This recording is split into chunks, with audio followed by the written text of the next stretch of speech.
God bless you muli sa gabing ito. At tayo ay patuloy na mag-aaral ng kanyang salita. I believe, amen, we have the Bible scriptures for today. At habang inaayos po ang ating pong laptop, ay nais ko kayong batiin muli sa pangalan ng ating Panginoon. Amen. Although we know that the weather is unstable, nabalitaan ko baha ngayon sa Taft Avenue dahil sa biglaang pagbugso ng ulan hanggang tuhod, hindi makasakay ang mga pasahero at lubog ang mga sasakyan. So, pasalamat tayo na mataas ang ating lugar, Quezon City. Kaya nakapagpapatuloy tayo, amen. No matter what the situation is, I believe na God will make a way for us to be able to, amen, to serve Him and faithfully and with all our hearts, amen. So tayo po ay magpatuloy. So manalangin mo muna tayo, mga kapatid. Hallelujah, dakilang Diyos. Lord, we approach your throne of mercy, asking for guidance, Lord God, for the people today, Lord. Sa aming kalagitnaan, alam namin may pangangailangan ng bawat isa. Lord, you know our hearts, Father God, that we are here to serve you, to seek your will, Father, and to hear your voice once again through the word of the hour, Lord Jesus. Lord, muli mong buksan ang iyong salita sa amin at kami iyong katagpuin muli sa aming mga kalalagayan. Ano man po ang aming dalahin, kabigatan, ang pasanin, Panginoon, alam namin, Lord God, na nagsabi ka na bibigyan mo kami ng kapahingahan. Kung kami lalapit sa iyo, your yoke is easy and your burden is light. So kami lalapit sa iyo at bibigyan mo kami ng rest, Lord, sa gabing ito, na hindi na kami mag-worry, di kailangan naming mag-alala, Panginoon, because all things work together for good to them that love you. Panginoon, sinabi mo sa propeta that we must be unconscious of fear. We must walk unconscious of criticisms, walk unconscious of death and hell and the grave. But we must only look unto Jesus, who is the author and finisher of our faith. Kaya sa gabing ito, Lord God, pagpalain mo kami at sakdalin muli ng iyong salita. Sagutin mo ang bawat pangangailangan ng aming mga kapatid, Panginoon. Linisin mo kami at patawarin sa anumang mga pagkakasala, Lord. At kami po, Lord God, ay muli mong pagpalain, Lord God, lang isa ng iyong salita. At Lord God, may taas ka sa aming kalagitnaan at ikaw, Panginoon, ang mapapurihan sa lahat ng bagay. Salamat po. In Jesus' name we pray for this blessing. Amen and amen. Praise the Lord. Siguro, kunin ko na muna yung aking cellphone because I have my presentation there. Amen. So tayo po ay, praise God, magbubukas ng ating pong, praise God, subject for tonight. Hallelujah. Ang ating pong paksa is how to avoid discouragement. See, ito po ang ating kailangan ngayon. Paano maibsan ang panlulumo o panghihina sa ating kalagitnaan? We know that our enemy wants to discourage us. The devil wants to stop you from serving God. The devil wants to show you things that are hindrances to the work of the Lord. Kaya dapat lamang tayo na maging alerto. We must be sober, we must be vigilant because I believe na kailangan nating magpatuloy. Huwag tayong paapekto sa mga bagay na gawain ng laman, gawain ng dyablo, at gawain ng sanlibutan. So, praise God. So, we will read now from our scripture. Thank you, Brother Jim. At na-connect tayo. So, tayo po'y magbabasa sa Galatians 6:9-10. Sabi po rito ni Apostol Pablo, let us not be weary. Huwag daw po tayong mapagod. Amen? Huwag tayong manghina o panghinaan ng loob. In what? Let us not be weary in well-doing, na gumawa ng mabuti. For in due season, sa sakdang panahon, we shall reap. Tayo ay mag-aani kung tayo ay hindi mapapagod. If we faint not. So, merong kondisyon. Ang magtiis hanggang wakas ay siya ang tunay na maliligtas. Verse 10, as we have therefore opportunity. Kapag may pagkakataon daw tayo, dumalo tayo sa gawain, gumawa tayo ng mabuti, Amen. Let us do good unto all men.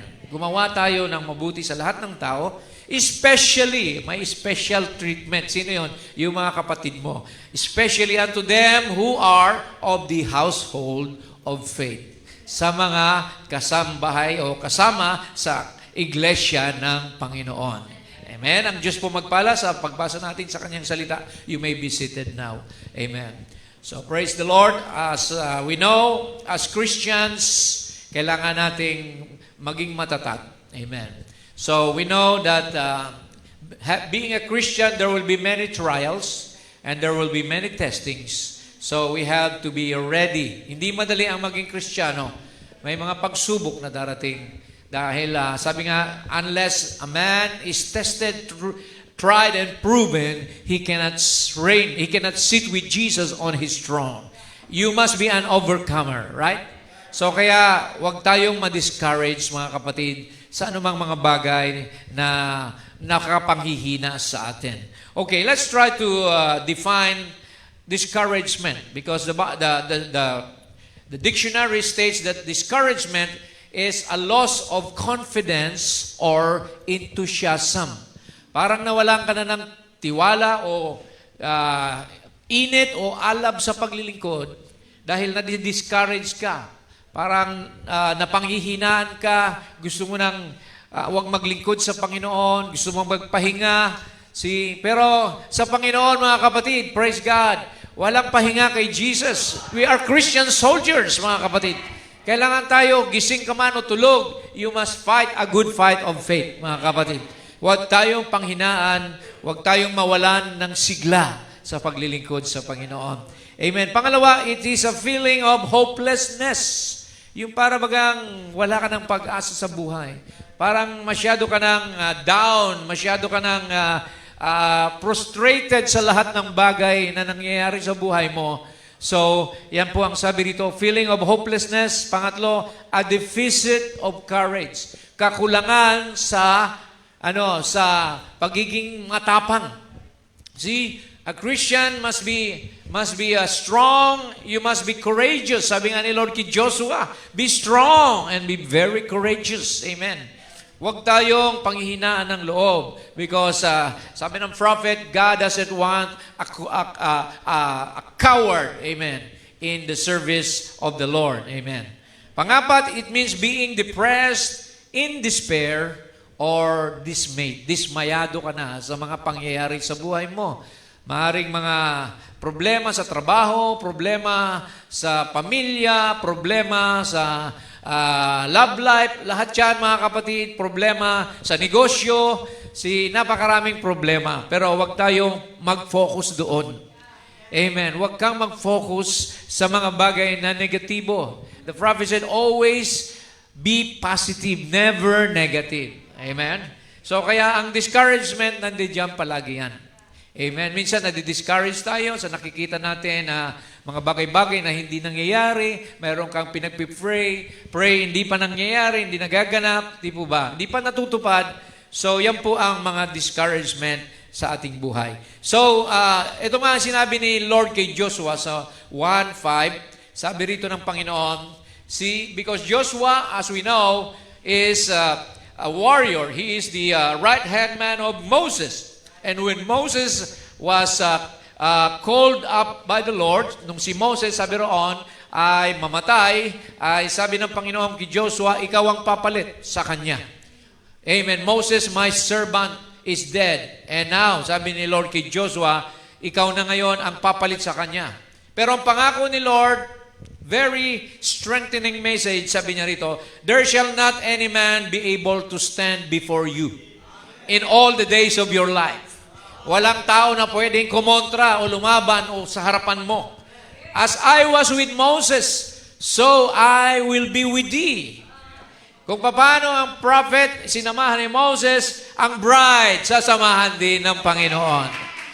Amen. As God was with Brother Branham, he will be with the bride of Christ also. We have the same authority and power given to us in the name of Jesus. Amen. So, I will not fail thee, sabi ng Panginoon. Hindi kailanman kita pababayaan o pahintulutang pumalya, nor forsake thee. Hindi kita kailanman iiwanan ni pababayaan man. Verse 6 or 7, only, merong kondisyon, only be thou strong and very courageous. Hindi lamang courageous, very courageous. Maging matapang ka. Ipaglaban mo ang pananampalataya mo. Maging malakas ka, huwag kang pahapay-hapay, pahihina-hina. Walang Kristiyanong mahina, mga kapatid, dahil greater is He who is in us than he that's in the world. We are more than conquerors in Christ Jesus. You must recognize your position. Amen. As a Christian, you must know that you have everything that heaven owns behind you, sabi ng prophet. Amen. Kaya sabi rito, maging matatag ka, matapang at maging malakas, that thou mayest observe, upang iyong magampanan. Ang alin? Nagampanan, nagawin, to do according to all the law. We know the law, amen, was given to Moses, which Moses, my servant, commanded thee, turn not from it, to the right hand or to the left. Huwag kang lalayo mula sa kautusan tungo sa kaliwa o sa kanan, upang that thou mayest prosper whithersoever thou goest. Amen. Upang ikaw ay pagpalain, upang ikaw ay umunlad saan ka man pumunta, huwag kang lalayo sa salita ng Diyos. Amen. Yan din ay applicable sa ating panahon. Amen. Pag lumayo ka sa salita ng Diyos, you are out of the will of God. We are only blessed because we are in the will of God. Now, pag-usapan natin yung perfect will sa permissive will ng Panginoon. Kaya sabi rito, huwag kang lilihis sa salita ng Diyos. Amen. Verse 8, ito pang maganda. Sabi rito, this book of the law shall not depart of thy mouth. Salitain mo, pagbulay-bulayan mo, but thou shalt meditate therein day and night, that thou mayest observe to do according to all that is written therein. Concern si Lord na masunod ni Joshua kanyang salita. Because God is only obligated in His Word. Kung anong pinangako niya, doon lang ang Panginoon obligado na tuparin yun. Amen. Kung wala sa Biblia, amen, hindi obligado ang Diyos. Kaya ang promise of the Bible should be ang ating pundasyon sa buhay natin. For then thou shalt make thy way prosperous, and then thou shalt have good success. Amen. So, pag tayo nanatili sa salita ng Diyos, pagpapalain tayo. Aasenso daw tayo sa buhay natin, mga kapatid. Hintayin nyo lang. Amen. Because that's a promise, and it will come to pass if you believe God's Word. It's only for the believer. If you're a doubter, if you're a complainer, a murmurer, of course, hindi ito magaganap sa iyo. Dahil ang hinahanap ng Diyos, yung talagang nananampalataya, nang hahawakan sa kanyang pangako. At alam natin na hindi kailanman babaliin ng Diyos ang kanyang pangako. Okay, so back to discouragement. Ano ang mga dahilan kung bakit ang tao nadi-discourage? Ito po, mayroon po tayong halos tatlong bagay o tatlong tinatawag nating factors that make people discouraged. Of course, yung mga difficult circumstances in life, yun ang nagiging problema at nakakapanghina sa atin. Number 1, frustrations. Things don't progress the way you think they should be. May mga bagay na gusto tayo sa buhay, may mga ambisyon tayo siguro, pinaplano natin na magkaganito, magkaroon ng magandang trabaho, bahay, sasakyan, pero hindi nangyayari. Kaya nadi-discourage na karamihan, di ba? Maghintay tayo, mga kapatid. If God promised you, if you know you have a revelation that God answers prayers, kagaya ni Moses, he waited, or Abraham waited for 25 years. Pinangakuan siya ng Diyos ng isang anak na lalaki. But he had to show his perseverance. Amen. Yung kanyang diligence, kailangan makita ng Diyos na pinanghawakan niya ito. Ang bagay niya. So people, madalas tayo ay na-discourage sa mga taong kasama natin, nakakalahubilo natin. madalas sa family members, di po ba? Mga kaibigan natin, when we expect something na hindi ito na aabot ang expectation mo, na di-discourage kayo. Brethren and clients, mga prospects sa trabaho, and constant criticism. Yan, mga panunuya, tayo ay tinatawag kang losyang, tinatawag kang mga holy rollers, mga panatiko. So, ganun po, minsan ay marami sa atin ang pinanghihinaan ng loob. But we must not be discouraged because the Bible said, all that will live godly in Christ Jesus shall suffer persecution. Kasama na yon mga kapatid sa paglilingkod. Amen. Hindi ka pwedeng maglingkod kay Jesus kung hihina-hina ang loob mo. Sabi ni Jesus, sabi niya, kung gusto mong maglingkod sa akin, take up your cross. Amen. Sabi doon, deny yourself and follow me. So we have to deny our caprices, our whims, our ambitions in order to follow the word of the Lord. And then failures. Madalas tayo ay may mga kabiguan sa buhay. Maaring ikay may karamdaman. So nadi-discourage ka na sa paglilingkod. Baka mamatay na ako. Baka ganitong mangyari sa akin. Wala akong pambayad sa ospital. Paano na ako? But God has given us a promise na sa latay ni Jesus, pinagaling ka na niya. By His stripes, you are healed. Pakawakan mo yun. It's a promise. Natotoo, mga kapatid, sa kanila na mayroong pananampalataya. Maring wala kang trabaho. O nawalan ka ng trabaho. Madalas na-discourage. But don't worry. The Bible said na make your request known to God. Amen. Sabi roon, pray, amen. And sabi roon, with supplication and with thanksgiving, pasalamatan mo siya. Kahit wala pa yung blessing. And then the peace of God, amen, will guard your hearts and minds in Christ Jesus. Iingatan ng Diyos ang puso mo at ang isipan mo. Amen, na huwag kang mag-alala. Amen. Praise God. Kaya yan po madalas ang nagiging problema natin sa buhay, yung ating expectations. Amen. Kaya don't expect too much. Sa mga tao, sa mga kapatid mo, sa kapamilya mo, sa pastor mo, dahil ang Diyos lamang ang pwede nating takbuhan, mga kapatid. Hindi tao. Dahil pag tao na ang inasahan mo, ginudyos mo na yung tao. Nawala na si Lord. Umasa ka sa tao. Dapat, sabi ng Panginoon, sa akin kayo umasa. Amen. Sumpain ang tao na umasa sa kapwa-tao. Amen. Kaya, praise God. Ituloy natin, mga kapatid. Hallelujah. Amen. Tingnan niyo ang advice ni Apostle Paul sa 1 Corinthians. Basahin natin. Tinipo ni Pablo ang kaligtasan sa isang paligsahan. Know ye not that they which run in a race, run all, lahat tayo tumatakbo. But one receiveth the prize. Isa lang ang tumatanggap ng premyo. So run that ye may obtain. Tumakbo ka raw upang makamtan mo ang putong korona, robe, and crown from Jesus Christ. Amen. That's not just a literal reward. Ito ay makalangit na pabuya ng Panginoon. Sabi niya, I come quickly and my reward is with me. 25, and every man, listen to this, that striveth for the mastery is temperate in all things.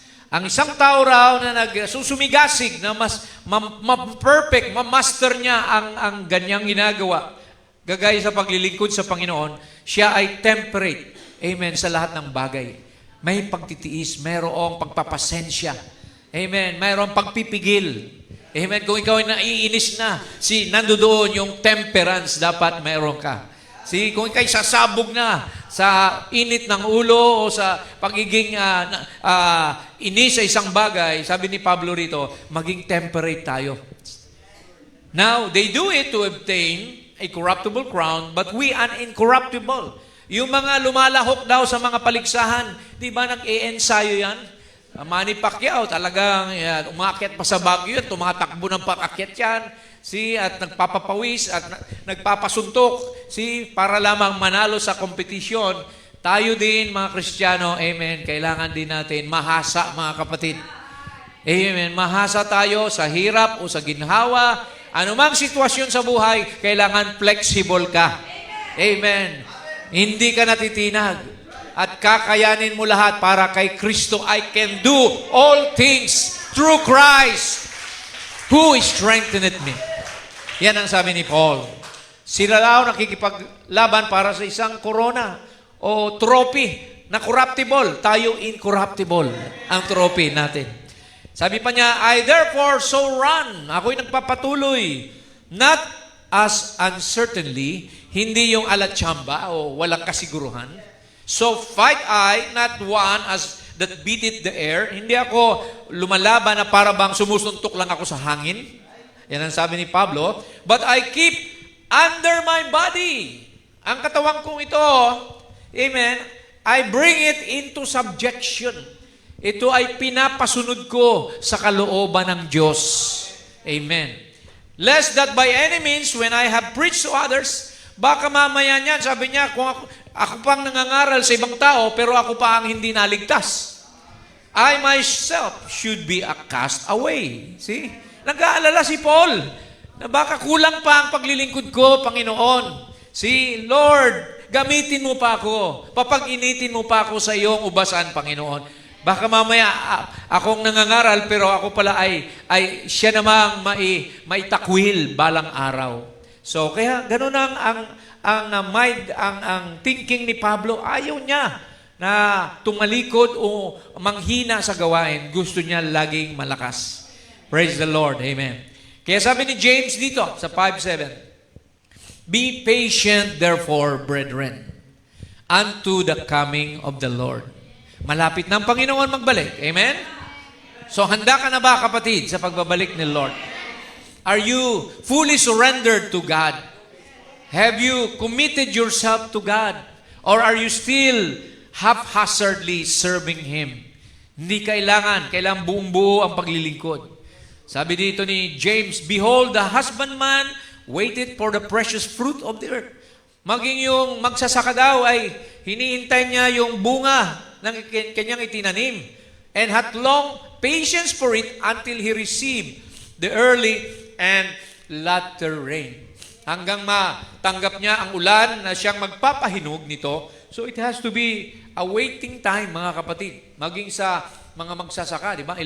Ilang months sila nagtatanim, maghintay sila, magdidilig, maglalagay ng mga fertilizer, maglalagay ng pesticide.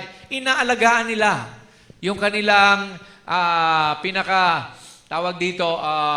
kanilang profession upang umani sila, mga kapatid. Amen. Be ye also patient. Establish your hearts. Thank you. For the coming of the Lord draweth nigh. So, napaka-importante nito. Be ye also patient. Maging matiisin tayo at establish your heart. Ibig sabihin ng establish, walang pwedeng makahadlang sa'yo. Dahil establish ka, nakatayo ka. Alam mo kung sino ka. You know that you are a seed of God. See, nothing can ever separate you from the love of God, which is in Christ Jesus. Marami nang nawala ng mahal sa buhay. Huwag dapat maging hadlang yon. Marami nang mga umalis sa church o nag-backslide. See, pero hindi hadlang yon na manghina ka.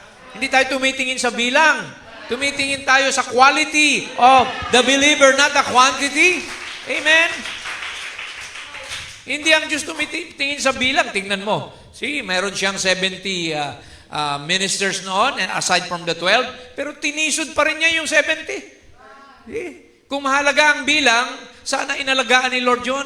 Pero sabi ng prophet, tinisod niya. Sabi niya, maliban na kainin niyo ang laman ko, or inumin niyo aking dugo, walang buhay sa inyo. Natisod lahat, mga kapatid. But ang bride hindi matitisod kailanman. Just like Peter, sabi ni Lord, aalis ka rin ba, Pedro? Lord, saan pa kami pupunta? Kahit di ko naunawaan yung sinasabi mo, ikaw lang ang may salita ng buhay. Sa iyo lang kami, Panginoon. Amen. Yan tayo dapat, mga kapatid. Ipaglaban mo ang pananampalataya mo. Praise the Lord. Now, naalala ko tuloy itong kwento tungkol sa isang asno, isang donkey na nahulog siya sa isang hukay. Nasabi roon, one day a donkey fell into a pit. The animal cried and whined for hours. Talagang ang donkey na ito ay umiiyak doon at hindi niya malaman kung paano siya makalabas. So, the owner tried to figure out what to do. Di alam ng owner paano siya ilalabas. Mabigat eh. And so, finally, the farmer decided that since the animal was old and the pit needed to be covered up anyway, he will just bury the old donkey right there. Sabi niya, matanda na rin naman itong donkey na ito at saka kailangan ko talagang takpan itong butas na ito.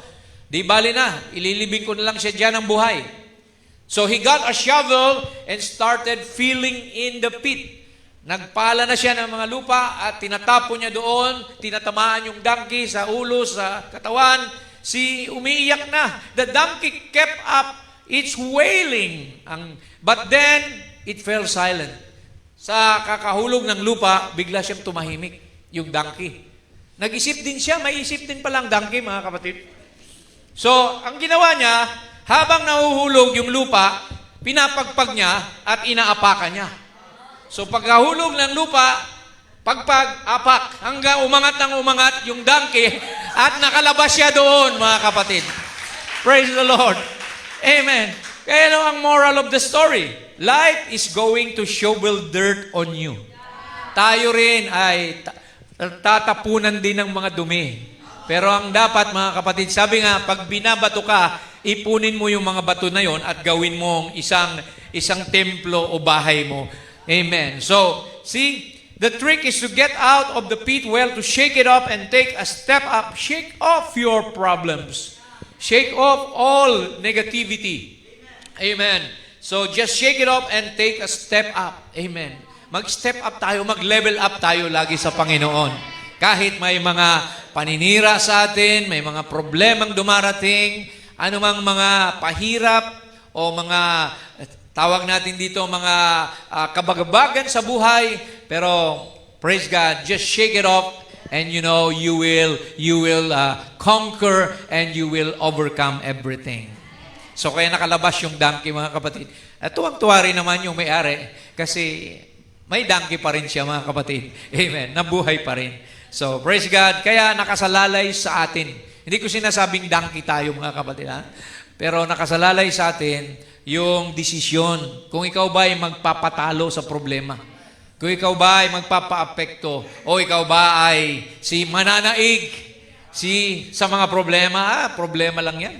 Yung problema ko nga noon, kinaya ko, ito pa kaya. Simpleng-simple lang.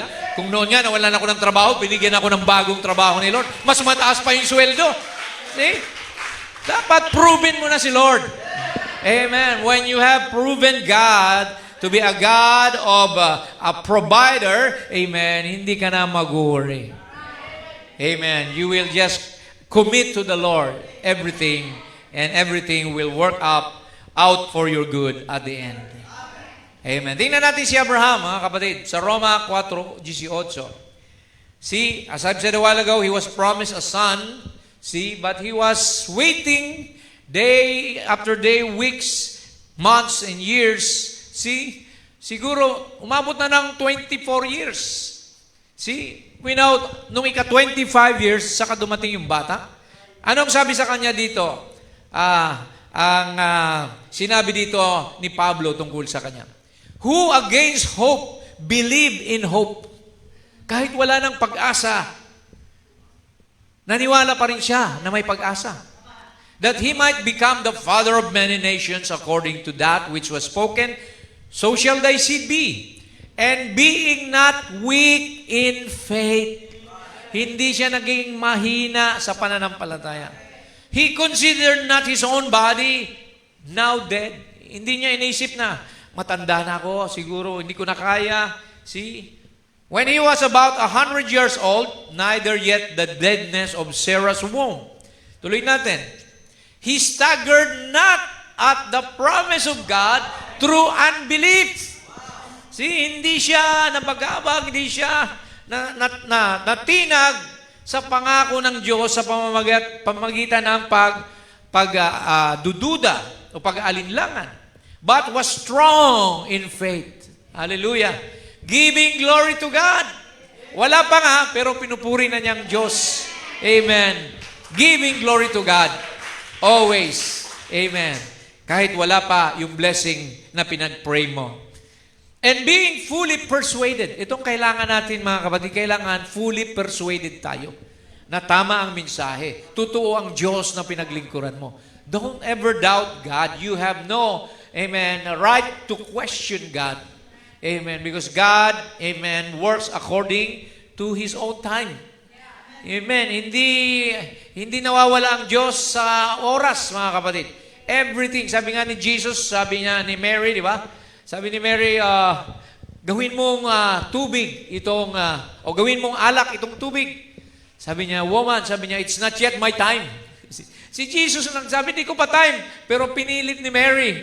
So sabi ni Mary dun sa mga tao, just obey Him, whatever He will say. So sabi ni Jesus, di ba, ilang tapayan ba yan? O sige, punuin nyo yan ng tubig, 7 ba yun? So, nung pinuno nila at ibinigay sa mga tao, it was the sweetest wine. Amen. The best wine they ever had. Amen. Kaya makikita nyo mga kapatid, just pray. Kulitin nyo lang si Lord. Amen. Praise God. Iluhod nyo lang.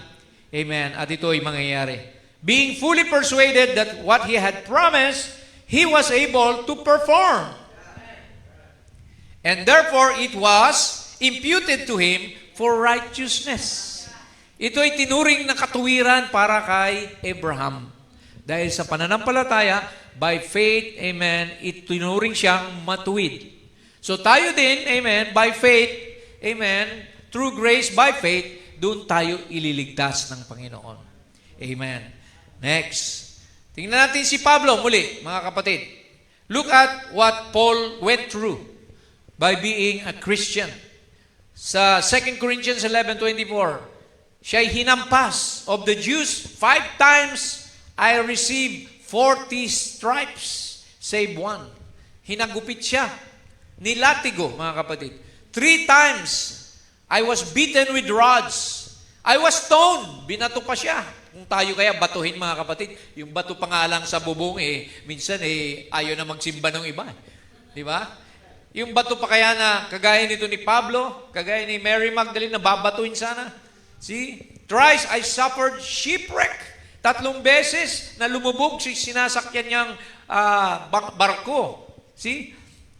A night and a day I have been in the deep, in journeying often, in perils of water, in perils of robbers, pati mga magnanakaw o tawag dito, holdupper, in perils by my own countrymen, pati mga kababayan niya, in perils by the heathen, in perils in the city, in the wilderness, in the sea, in perils among false brethren.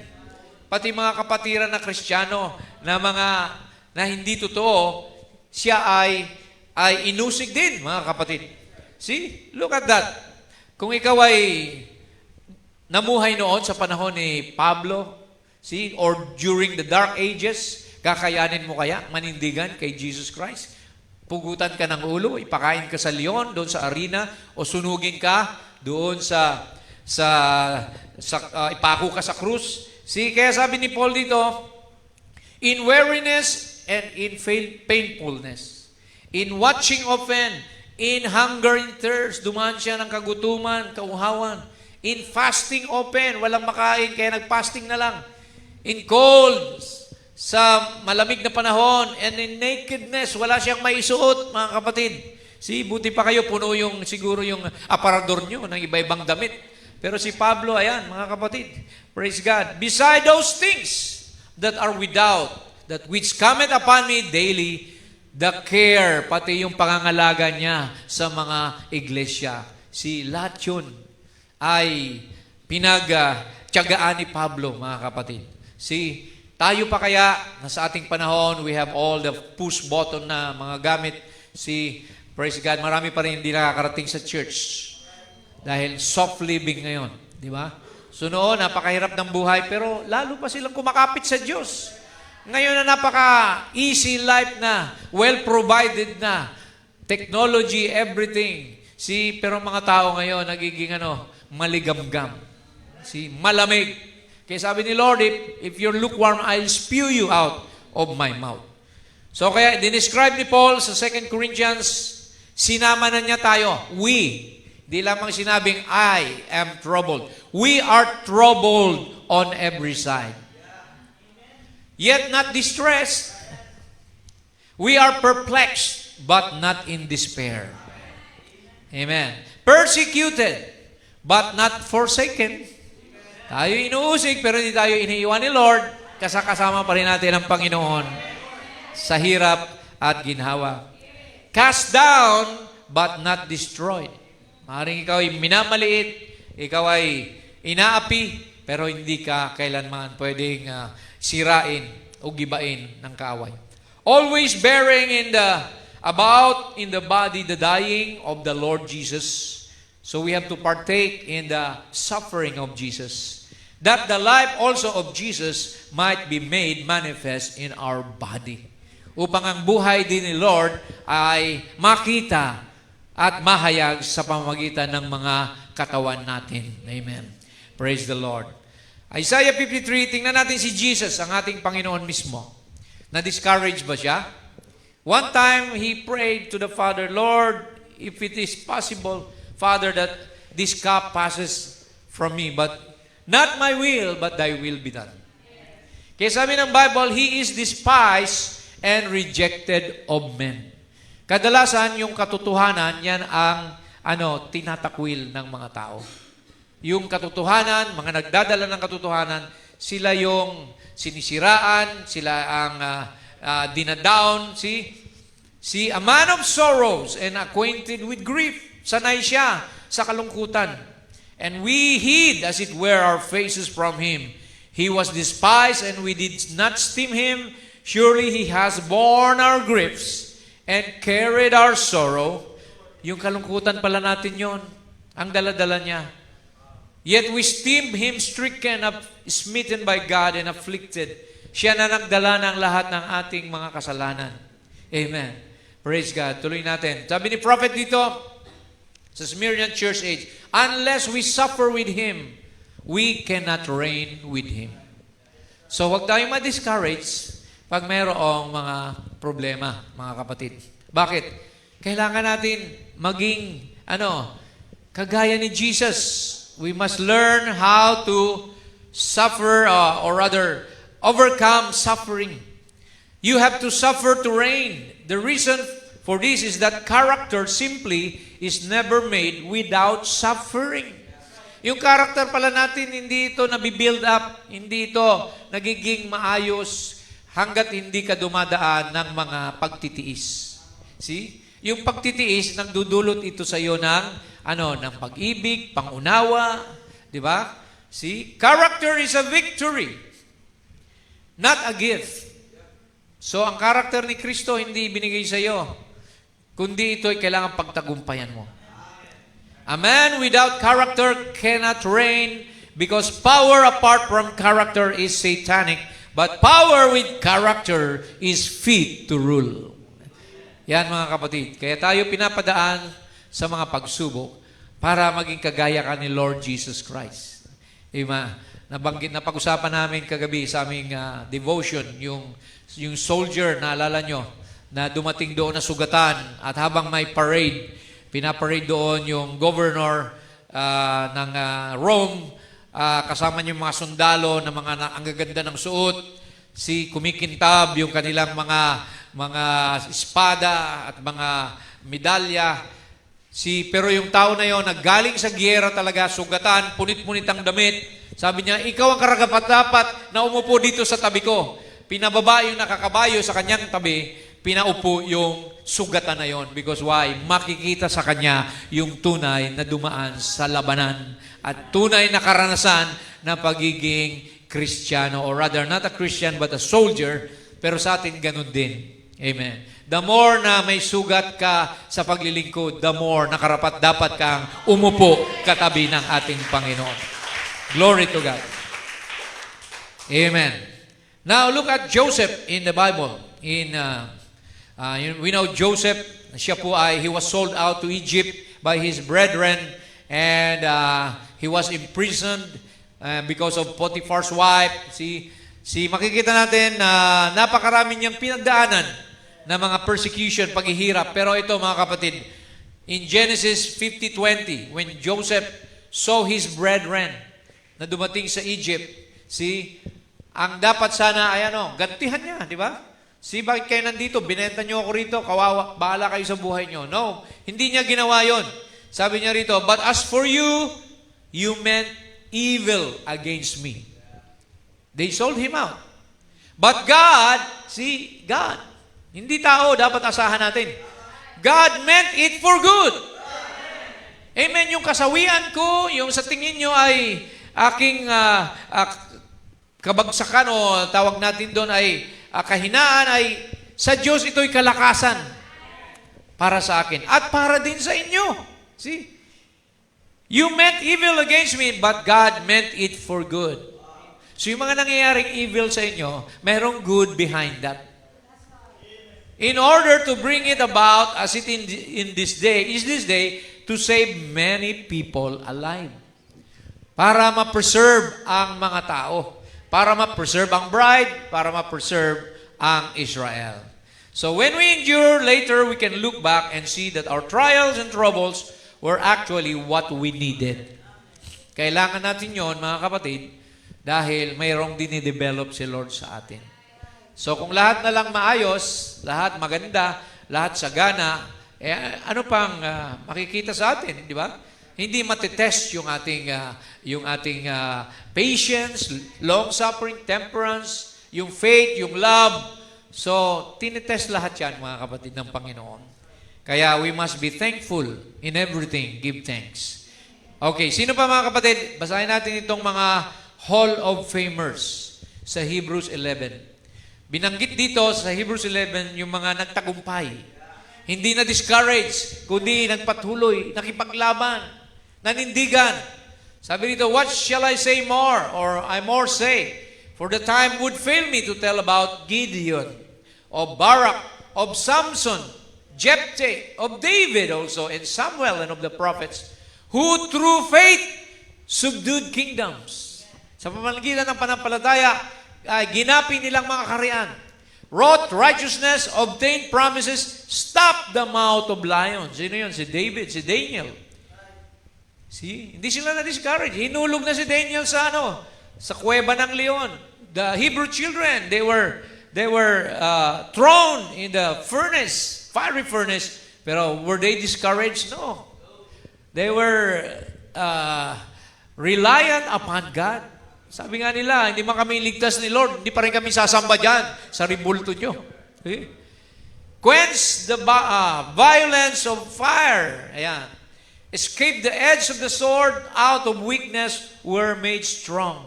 Wax valiant in fight, turned to flight the armies of the aliens. Women received their dead, raised to life again. Sino yan? Mga kapatid, sa panahon ni Elijah.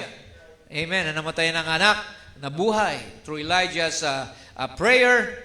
And Jairus' daughter, we know, was raised to dead again, or to life again. And others were tortured, not accepting deliverance, that they might obtain a better resurrection. And others had trial of cruel mockings and scourgings, yea, moreover of bonds and imprisonment. Paul and Silas were imprisoned, di ba? For their faith, because they were preaching the gospel, and they sang there. Umawit lang sila ng papuri, lumindol at nabuksan ang mga pintuan at sila'y nakalabas, mga kapatid. So God, amen, can make a way where there is no way. Magpuri lang tayo, magpasalamat. They were stoned, they were sawn asunder, were tempted, slain with the sword. They wandered about in sheepskins and goatskin, being destitute, afflicted, and tormented. Praise God. Sabi rito, of whom the world was not worthy. They wandered in deserts, and in mountains, and in dens, and in caves of the earth, and this all having obtained a good report, Maganda yung report sa kanila through faith, pero hindi nila na-receive yung promise. Anong promise yan? Yung baptism of the Holy Spirit na binigay sa atin on the day of Pentecost. For this promise is unto you, to your children's children, as many as the Lord our God shall call. So God, having provided some better thing for us, mas better pala yung binigay ni Lord sa atin. Bakit? May rapture tayo. Hindi ka na mamamatay. Kukuhanin kang buhay ng Panginoon. Hallelujah! Hindi ka na tatataka ng 666. Hindi ka na dadaan ng torture. See, we which are alive and remain shall be caught up together with them in the clouds to meet the Lord in the air. See? Kaya sabi noon, comfort one another with His words. So God, having provided some better thing for us, that they, sino yun? Yung mga nangamatay na yun, the heroes of faith, without us should not be made perfect. Hindi sila kompleto. They're not complete without us. So they're waiting upon you and me. Kaya wag nating ipahiya ang Panginoon. See? Umaasa sila sa atin na ipaglalaban din natin ang ating pananampalataya. In the last church age, the Laodicea. Amen. So don't worry over anything. Okay, we'll be closing in a little while. Sabi rito ng Philippians, be anxious for nothing. Anxious, anxiety. Di ba? Maraming tao may anxiety. Laging, di ba, alala. See? Sabi rito, huwag kayong mag-alala sa kahit anuman. But in everything, by prayer. Ayan, ipanalangin mo.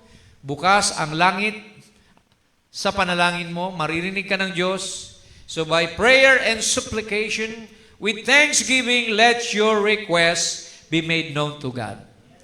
So, see, ang Panginoon, naghihintay lang yan sa request mo. Minsan kasi, pinoproblema mo, sinasarili mo yung problema. You have to pray to God. I-release mo sa Panginoon. Di ba? Meron tayong pasingawan ng Diyos, mga kapatid. Maraming tao ang nasisiraan ng bait, nagsusuicide, they commit suicide because they won't let go their problems to God. Di ba? Sabi nga, let go and let God handle your problems. And the peace of God, then you will have peace. Why? Ang pinagkatiwalaan mo, Creator of heaven and earth. Nangako siya na hindi siya magbabago, hindi kanya iiwanan magpakailanman. See? So kaya sabi rito, the peace of God, which surpasses all understanding, will guard your hearts and minds through Christ Jesus. Binabantayan niya yung ating puso. Ayaw niya na tayo ay nasasaktan. Ayaw niya na tayo nag-aalala. Gusto ng Diyos, amen, lagi tayong masaya. Amen. Praise God. A Christian is always happy, see, because we know that God will take care of all the rest. Amen po ba, mga kapatid? Alright, be strong in the Lord. We'll be closing in this scripture. Finally, my brethren, sabi dito, yung sinabi ni Joshua or ni Lord kay Joshua, sinabi rin ni Pablo, be strong in the Lord and in the power of His might, put on the whole armor of God, that ye may be able to stand against the wiles of the devil. Yung wiles, mga pamamara ng diablo, kasama na dyan yung discouragement. For we wrestle not against flesh and blood. Ang kaaway natin hindi laman at dugo. Amen. Ang kaaway mo hindi si brother o si sister, hindi si Mrs. o si Mister. See? Ang kaaway natin ay hindi nakikita. See? We are wrestling against principalities, powers, spirits, against rulers of darkness of this world, against spiritual wickedness in high places. Alam natin na may mga diablo, hindi natin nakikita. See? And the devil influences our minds. Kaya niyang magbulong, dumikta, pero nakasalalay sa iyo kung ikaw ay makikinig sa bulong ng diablo. Amen.